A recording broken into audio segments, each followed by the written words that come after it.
Les gars, le Real Madrid vient de se faire éteindre par Getafe, les adeptes du Harambol, le Getafe de Bordelas. Un but à zéro. Mais alors, faut voir le but magnifique qu'ils ont marqué. Courtois était juste impuissant.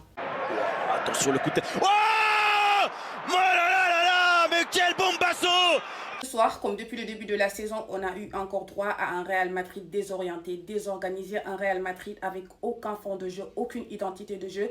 Et offensivement, c'était tellement pauvre. L'animation offensive était inexistante. Tu avais l'impression qu'à un moment donné du match, il n'y avait pas d'attaque, que le Real Madrid jouait sans Gonzalo et sans Vinicius. D'habitude, quand c'est compliqué comme ça et qu'il n'y a aucune solution, Madrid pouvait compter sur son individuel. Effectivement, individuellement, c'était un naufrage. Et aujourd'hui, il faut le dire, le milieu de Madrid est juste pauvre en créativité. Il n'y a aucun milieu de terrain à Madrid qui est capable de couper des lignes de passe pour permettre aux attaquants de prendre la profondeur ou de surprendre la défense adverse. Le pire, c'est que c'est statique, il n'y a pas de mouvement. Et de cette façon-là, toutes les actions sont prévisibles, ce qui fait que la défense est là le temps d'anticiper et là le temps de revenir pour bloquer toute tentative de création. Alors que Madrid aurait dû terminer le match à 10 dès la première mi-temps parce qu'Antonio Rudiger va commettre juste une faute atroce, une faute qui est très dangereuse sur le joueur de Getafe.